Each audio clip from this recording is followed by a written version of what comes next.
Queridos hermanos y hermanas, un cordial saludo desde Moscú. Hoy vamos a proseguir con el tema de la Madre del Verbo. Vamos a explicar la simbología de este icono que hemos creado aquí en Rusia. Como en realidad es la continuación de este icono que vemos aquí, que intenta expresar la historia y el carisma de la Congregación del Verbo Divino. ¿Cómo hemos pasado de este icono a este? Dos hechos principales. Nos gustó la Virgen María en este icono y de repente nos pareció bien crear una imagen, posiblemente una copia, pero resulta que luego la copia no salió fiel. Simplemente tomamos elementos de esta imagen y creamos una imagen nueva. Queríamos que esta imagen llegue a personas no vinculadas con la historia y el carisma de la Congregación del Verbo Divino y las que no estén interesadas en este carisma. Pero por otra parte, siempre cuando empezamos a trabajar sobre algún tema, todos lo sabemos, se abren horizontes nuevos. Y en este caso de la Madre del Verbo, cuando creamos la imagen de la Madre del Verbo Divino con elementos de la historia y el carisma, este nombre, la Madre del Verbo, venía más bien del nombre de nuestra congregación. Somos misioneros del Verbo Divino. Pero resulta que luego íbamos descubriendo la presencia de esta invocación mariana, la Madre del Verbo o la Madre de la Palabra. Y había dos luces principales. Por una parte, había unas apariciones de la Virgen en la ciudad de Kibeho, en Ruanda, donde a la pregunta de las videntes, ¿quién eres?, a la Virgen María, ella contestó, como en Lourdes dijo, yo soy la Inmaculada Concepción. Ahí en Ruanda, en los 80, dijo, yo soy la Madre del Verbo. Y era muy sorprendente esta respuesta. Pero por otra parte, en el 2008 se celebró en Roma un sínodo sobre la palabra de Dios en la vida y en la misión de la Iglesia. Y luego, 2 años después, en el 2010, salió un documento, la exhortación del Papa Benedicto, que se llama Verbum Domini, y en los puntos 27-28, el Santo Padre habla de la Virgen María como Mater Verbi Dei, la Madre del Verbo de Dios, y Mater Fidei, la Madre de la Fe. Y eso ya era como un apoyo muy importante y como un llamamiento a una reflexión más profundizada. Y en realidad el Papa llama en ese documento, en el punto 27, a una reflexión más profunda, la interconexión entre la mariología y la escucha de la palabra. Entonces, mariología es la ciencia sobre la Virgen María, es las investigaciones sobre todo el tema mariano. Entonces, se puede decir que nosotros levantamos el guante, o sea, como los caballeros que se desafiaban tirando el guante. Entonces, tomamos en serio este llamamiento del Papa y estamos intentando profundizar en el tema de la escucha de la palabra, mirando el ejemplo de la Virgen María. Y en estos vídeos, justamente por eso los grabamos, para compartir cosas que hemos ido descubriendo. La autora de esta imagen es la misma. Aquí está junto con esta imagen, cuando la estaba pintando, Aleftina Węgrzynowskaja. Y ahora voy a explicar un poco la simbología de esta imagen. En el vídeo anterior sobre esa búsqueda gráfica de cómo mejor representar a la Virgen como la madre del verbo o la madre de la palabra. Hablamos que puede ser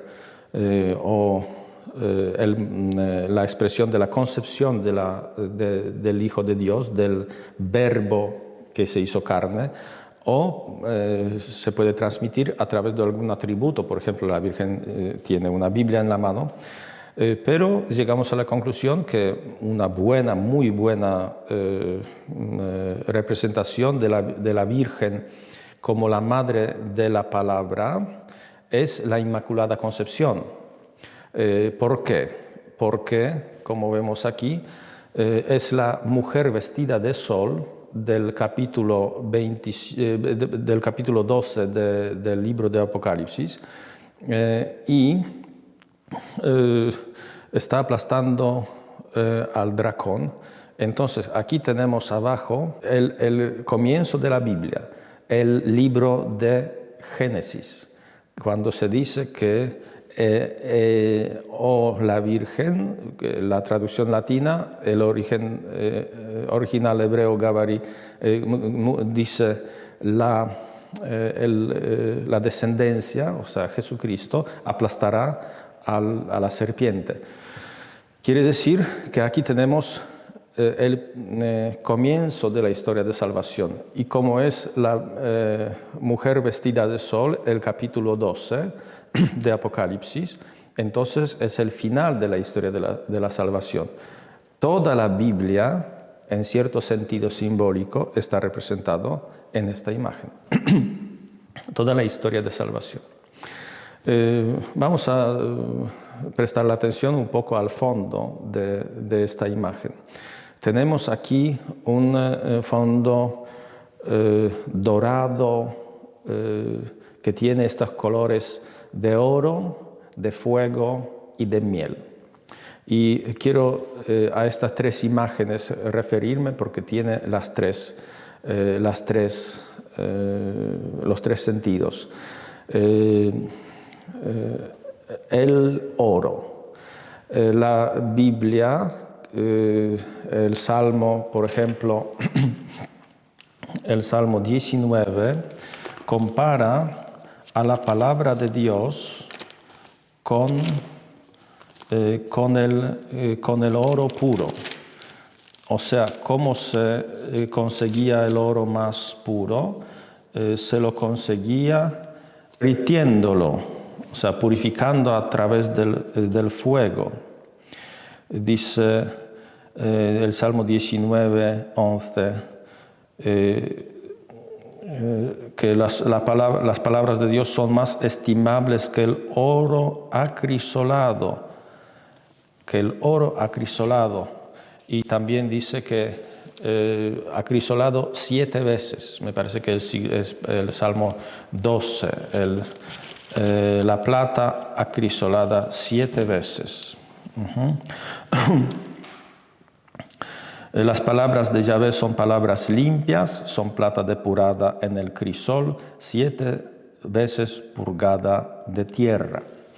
Este es el sentido de este oro puro. Es también miel. El mismo Salmo 19, versículo 11, dice: son más estimables que el oro acrisolado, más dulces que la miel, que el jugo de los panales.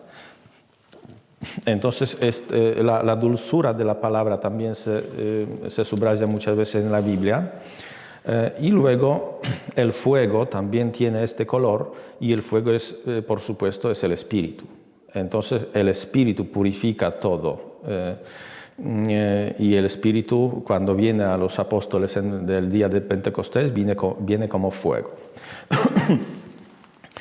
Pero tenemos aquí la simbólica del niño no cambia con el vídeo. Podemos ver, no quiero alargar este vídeo, se puede ver el vídeo sobre la madre del Verbo, un vídeo anterior. El niño mata al dragón con la lanza, que es la cruz. El dragón que domina la tierra, una tierra que está en tinieblas, en tinieblas del pecado, pero también de las opresiones que este pecado produce. Cuando Jesucristo salió al desierto para ser tentado por el diablo, una de las tentaciones era adórame, dice el diablo, o sea, dobla las rodillas delante de mí y te daré todos los reinos de la tierra, porque a mí me pertenecen. Son palabras terribles, o sea, que estamos comprobando en la vida diaria, que muchas veces se tiene la impresión que los reinos de este mundo no se parecen mucho al poder divino, más bien a lo contrario. El egoísmo que gobierna en este mundo, ¿sí? La indiferencia, todo eso está en esta imagen de la dominación satánica sobre la tierra y la liberación que trae Jesucristo con su muerte y resurrección. Este icono en concreto, ¿cuáles son las claves interpretativas de este icono? Aquí abajo, aunque no se ve bien, pero aquí ahora lo agrandamos, pone la carta a los Hebreos 1:1. En realidad es la carta a los Hebreos 1 y 2, los dos primeros versículos. Si se acuerdan bien,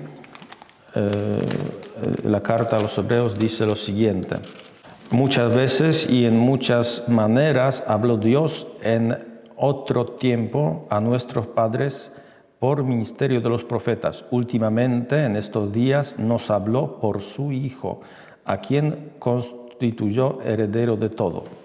Entonces, Jesucristo, que lo vemos aquí en las manos de la Virgen, es la palabra pronunciada por el Padre. O sea, no es solamente que Jesucristo habla lo que Dios le dice, que Jesucristo transmite lo que vio junto al Padre. Él mismo es la palabra, así lo dice el prólogo de San Juan. En el principio existía la palabra y la palabra estaba junto a Dios y la palabra era Dios.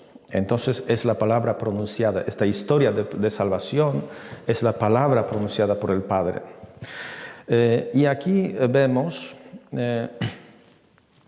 una cosa muy interesante, son estas dos inscripciones que no se entiende para nada porque normalmente no estudiamos mucho el hebreo o el griego. Quien estudió sabe, pero puede surgir una pregunta, entonces, ¿por qué pusieron? ¿Por qué el griego y el hebreo simbolizan el Antiguo y el Nuevo Testamento? El hebreo, el Antiguo, el griego, el Nuevo Testamento. Como el griego se escribe como el castellano, del lado derecho a izquierdo, entonces la inscripción griega va para allá. Pero el hebreo se escribe del lado derecho al izquierdo, entonces esta inscripción va va hacia acá. Se van como separando estas dos inscripciones. ¿Y qué dicen? Aquí, de esta inscripción en hebreo, dice Kol Yahweh, quiere decir la voz del Señor. La voz del Señor. ¿Por qué pusimos estas palabras, la voz del Señor? Porque nos intrigaron simplemente, porque nos gustaron por alguna razón. ¿Y cuál fue la razón? Las tomamos del Salmo 29. Aquí debajo tenemos el número del Salmo. El Salmo 29, según la Vulgata 28. ¿Qué dice este Salmo? A veces se lo llama la gloria de Yahvé en la tempestad, por ejemplo, en esta Biblia de Nácar Kalunga, pero a veces hablamos del Salmo de las 7 voces. Las 7 voces. ¿Por qué las 7 voces? Porque la palabra la voz se repite 7 veces. Dice, la voz de Yahvé sobre las aguas, truena el Dios de la gloria. Yahvé sobre la inmensidad de las aguas. La voz de Yahvé resuena con fuerza, la voz de Yahvé retumba con majestad. Entonces se repite la palabra la voz de Yahvé. ¿Qué era la voz de Yahvé? Era el trueno. O sea, cuando se agregaba, por ejemplo, los montes de Dios, eran montes altísimas. ¿Y por qué el trueno era la voz de Dios? Porque es el sonido más potente en la naturaleza. También, por ejemplo, cuando se compara, cuando tiene el capítulo 43 de Ezequiel, del profeta Ezequiel, cuando Ezequiel tiene una visión de Dios y Dios le habla, entonces la voz de Dios recuerda el sonido de muchas aguas, o sea, de las cataractas. No, si alguien estuvo al lado de unas cataractas inmensas, como puede ser las cataratas de Iguazú en Argentina, entre Argentina y Brasil, entonces sientes ese ruido de estas aguas potentes y estas imágenes para la gente en el Antiguo Testamento eran imágenes de la voz de Dios. Pero hay un paralelo interesante de este salmo en el libro de Apocalipsis, en el capítulo 10. Y lo pusimos aquí, del otro lado. Aquí tenemos en hebreo la voz del Señor y del otro lado tenemos el heptavrontai, palabras griegas, Apocalipsis 10, que dicen 7 truenos. 7 truenos. Vamos a ver estos 7 truenos. Entonces, en el capítulo 10 del libro de Apocalipsis se dice, vi otro ángel poderoso que descendía del cielo envuelto en una nube. Y luego gritó el ángel. Y cuando gritó, hablaron los 7 truenos con sus propias voces. Cuando hubieron hablado los 7 truenos, iba yo a escribir, pero una voz del cielo que me decía, sella las cosas que han hablado los 7 truenos y no las escribas. Aquí tenemos la voz del Señor, esta voz potente que impresiona a la gente, pero es una voz que no lleva contenido, es solamente el sonido. Pero aquí en el Apocalipsis los truenos no solo suenan con una voz, como un sonido vacío, pero llevan un contenido. Un contenido que, y es muy interesante, eso es uno de los misterios del libro de Apocalipsis, que una voz le prohíbe a escribir. O sea, solamente oyó Juan estas palabras y las entendió, nosotros no las entendemos, no sabemos cuál fue su contenido. Todo eso puede ser un poco, por ahora, difícil de entender. Pienso que todavía no han perdido el hilo, pero todo eso nos prepara al tema del entendimiento de las palabras de Dios. Y el último texto que habla del trueno como la voz de Dios es el Evangelio de Juan, el capítulo 12, los versículos 27 al 29. Jesucristo dice así: ahora mi alma se siente turbada, ¿y qué diré? Padre, líbrame de esta hora, mas para esto he venido yo a esta hora. Padre, glorifica tu nombre.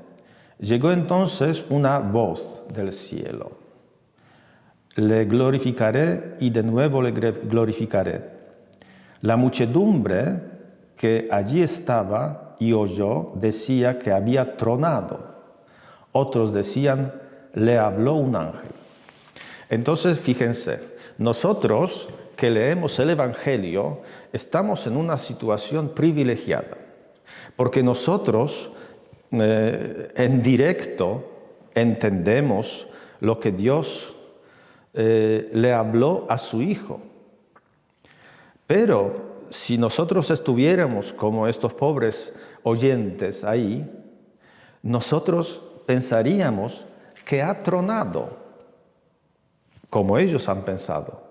Pero había algunas personas ahí con un espíritu un poco más profético que dicen que sintieron que ahí pasó algo y dicen, le habló un ángel. Entonces, en este sonido aparentemente vacío, que en realidad eran palabras que solamente Jesucristo entendió, algunas personas decían, no, aquí hay algo sobrenatural. No, ese trueno no es habitual, no es un simple trueno, es una reacción de Dios. Entonces, todas estas imágenes nos llevan ¿a qué? Nos llevan a una gran pregunta. La gran pregunta es, tenemos aquí, Dios nos habla en su Hijo. Y la gran pregunta para nosotros y gran tarea es entender lo que nos dice Dios. Y tenemos que reconocer que muchas veces, en primer lugar, la palabra de Dios no nos interesa mucho. Por ejemplo, había un santo ruso, me parece que San Sergei de Radonesh, se habla de él que cuando tenía un problema que él no sabía cómo solucionar, entonces tomaba los evangelios y empezaba a leer hasta que encontró la solución. Entonces, este hombre creía que Dios le habla a través de su palabra. A veces estamos en esta situación que la voz de Dios nos puede parecer como algo natural, que no contiene nada. Nos habla Dios y nosotros decimos, ha tronado. ¿Sí? Ha tronado. Y si ha tronado, no hay ningún mensaje para mí. Y resulta que sí que lo hay, pero nosotros tenemos que prestar la atención, saber interpretar, saber leer. Entonces, ¿cuáles son las claves? Y aquí se abre un abanico de posibilidades. Lo primero, estas palabras que oímos, que oyó San Juan, no escribas, pon un sello. Unas palabras parecidas las encontramos en el libro de Daniel. Se dice a Daniel que selle las palabras hasta un tiempo cuando ellas se cumplan. Entonces, nosotros cuando no entendemos la palabra que nos tocó, no deberíamos desesperarnos. Puede ser que llegue un momento cuando la palabra se abre, para nosotros se cumpla. Para escuchar la palabra es muy interesante. Estuve en un encuentro de biblistas, de especialistas, y se habló de hermenéutica. ¿Qué es la hermenéutica? Es la ciencia que se dedica al entendimiento de la palabra de Dios. Y resulta que se habló cómo interpretar la palabra, los diferentes sentidos de la palabra de Dios, los diferentes métodos de la interpretación. Hay muchas cosas de estas. Y resulta que no se habló de algo principal y básico. El Evangelio de San Lucas, capítulo 10, a partir del versículo 21. En aquella hora se sintió inundado de gozo en el Espíritu Santo y dijo, Jesús, yo te alabo, Padre, Señor del cielo y de la tierra, porque has ocultado estas cosas a los sabios y prudentes y las revelaste a los pequeños. Sí, Padre, tal ha sido tu beneplácito. ¿Y qué me van a decir ahora? Bueno, puedes ir a Roma, puedes estudiar todos los idiomas, leer griego, hebreo, arameo, siríaco, lo que te dé la gana. Pero resulta que el Padre tiene la fuerza de ocultar cosas. Entonces puedes analizar todo eso y no vas a entender nada. Y vendrá una abuela de una aldea, va a abrir la Biblia y la va a entender. Así es. Del lado espiritual, ¿sí? Porque Padre revela sus contenidos a quien quiere. Y por eso, por ejemplo, así se entiende a la Virgen María, que canta ese cántico suyo. Mi alma se alegra en el Señor, porque ha mirado la humillación de su esclava. O sea, la Virgen entiende la palabra porque es humilde, porque está abierta a las palabras de Dios. Por eso ella es también la maestra del entendimiento de la palabra. Y tenemos que rezarle siempre al Espíritu que nos abra la mente. Y este año, por primera vez, hemos celebrado el Domingo de la Palabra de Dios, y el Papa editó un documento que se llamaba Aperuit Illis, les abrió la mente. Jesucristo, con su Espíritu, abrió la mente a los discípulos para entender la palabra de Dios. Entonces, nuestro deseo es descubrir o potenciar, porque descubrir en el cristianismo algo nuevo ya no es posible, casi todo está ya descubierto, pero no está suficientemente valorado. Entonces, de ver a la Virgen María como nuestro ideal de la escucha de la palabra, y cuando hablamos de la madre del verbo, madre de la palabra, entonces queremos acudir a ella como a nuestra maestra de la lectura y la escucha de la palabra de Dios. Fíjense, las primeras maestras de los niños son las madres. Las madres enseñan a los niños, primero les leen cuentos, luego los enseñan a leer, les muestran las letritas, los enseñan a juntar estas letritas. Entonces, también en el sentido bíblico, queremos pedirle a la Virgen María que ponga la Biblia en nuestras manos. Nosotros rezamos mucho a la Virgen María, no siempre la vemos a través de la Biblia. Tenemos el rosario, pero no suficientemente la palabra de Dios, ¿sí? Por eso queremos pedir que ella, como las madres humanas ponen el libro en las manos de los niños, que ella ponga la Biblia en nuestras manos. Este es nuestro ideal. Queríamos expresar estos contenidos en esta imagen de la Madre de la Palabra, la Madre del Verbo, en honor de la encíclica del Santo Padre Benedicto XVI. Y aquí tiene una foto, por favor. Ven, ¿quién ya tiene esa estampita de la Virgen? Tuve el honor de estar en Roma y de entregarle al Papa Francisco esa imagen. Esperemos que, bueno, al menos por un par de segundos prestó la atención a esta imagen. No sabemos cuál fue el destino después de esta simple estampita, porque el Papa recibe tantas cosas que seguro yo sería muy honrado si le prestó más atención. Pero no se trata de que el Papa haga promoción de una imagen, más bien de que nosotros prestemos más atención a la palabra de Dios con la ayuda de la Virgen María. Os deseo eso de todo corazón, que sigan bien. Gracias.